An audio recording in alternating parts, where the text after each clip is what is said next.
Jimmy Kimmel's on the cover of Esquire magazine. It's a great article about Mr. Kimmel and the late night show. The guy follows him around in Esquire magazine.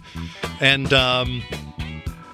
when they're walking around Hollywood Boulevard, which is where Jimmy's studio is, and when they get to the front door of Jimmy Kimmel Live's studio in Hollywood, Kimmel goes, "Oh no, there's Gallagher." And Gallagher is trying to get in to see Jimmy to pitch him jokes, and they write about this in this article, and it is just crazy. So Jimmy walks him up and puts him into the writer's room. Well, Kimmel always does this kind of stuff. He just puts him in the writer's room and then leaves. And then they're texting him, "Jimmy, this guy stinks. Not bad. Stinks. Smells. His sweater smells." Right. The reporter from the Esquire said you could smell his sweater a block away in Hollywood. So I tried to call Gallagher yesterday. He said, you're going to bust bad on me. I said, I'm not. Dial on the air live. Dial Gallagher, see if he picks up. I know he's not going to. It's only 4 o'clock in the morning there. But, this guy's, he has no regular schedule. Seems like he's unemployed. Yeah. Come on, man. He'll be hopping mad. Nah, I don't even think. Well, do you ever hear your phone ring? Hey, Gallagher. Yeah. This is Johnny B in Chicago, man. How you doing? Am I on the air? Yeah, of course. What I heard you were thinking I would break bad on you. I love you, man. We love you, Gallagher. Dude, did I wake you up? No. I was just reading the Jimmy Kimmel. Jimmy's on the cover of Esquire magazine. You're featured in that article, and Why? What do you mean, why? Well, I didn't do anything with Jimmy. No, you were in the article, though. You don't know about the story? No. Are you being serious? Yeah, I'm being serious. I don't know. We're not on the air now, are we? Yes, we're on the air now. Well, I can't read everything that goes on, but I don't know why they'd talk about me. I did go down there a little bit and hang out with them. Yeah, it said you were outside the door when he came in with the Esquire reporter, and you were wearing a sweater, and you were yelling that, Jimmy, you've got some jokes for you, and you do rap, and you wanted to come in, and he put you in the writer's room.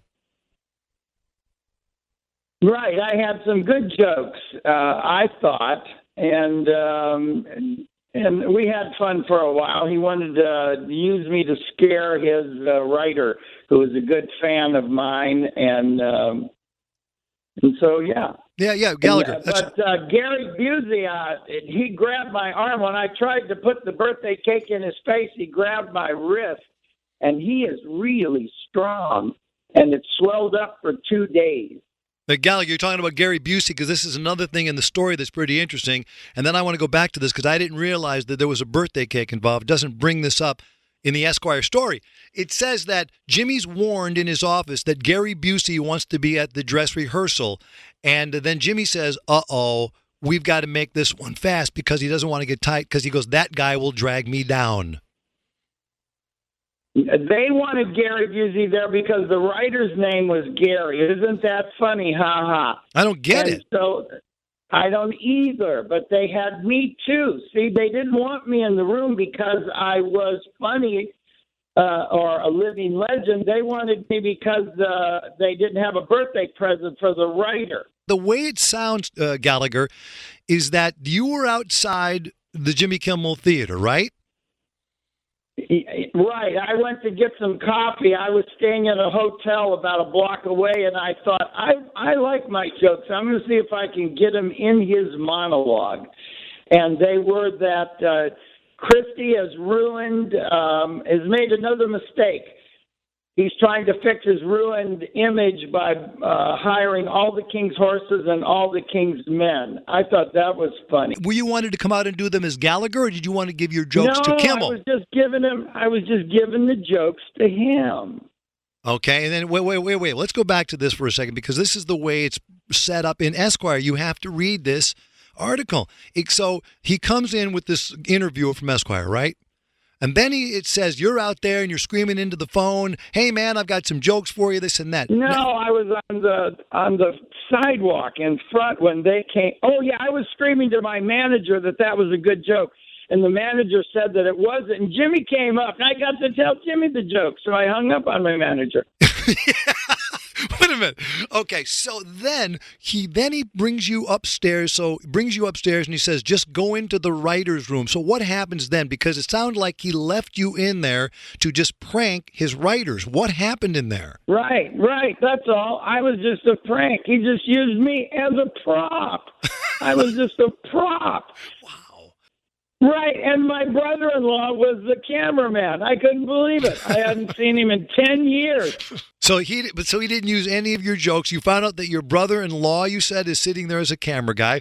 Gary Busey's there, supposed to be there, throwing a cake around. So when did they say to you, hey, man, Gallagher, so thank you, or you want to stay and watch the show, or did they say you have to leave, or will you come back, or what? What happened? They said, do you want us to get you a car? Yeah. Yeah, And but then- I had just walked over from a hotel, so I didn't need a car. Wow. So anyway, that was a good adventure in Hollywood. I mean, you got to be somebody to at least be used. You got to be somebody to at least be used. Right. I love it.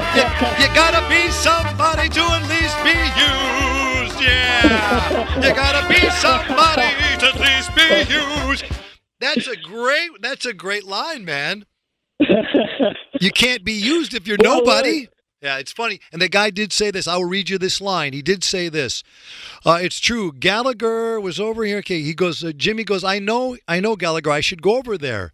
And this is the reporter writing now. And before getting a reply, he approaches Gallagher, whose sweater can be smelled from nearly anywhere at all. What does that mean? I don't know. Did you have a weird sweater on with smell on it, or something odd about it, or what?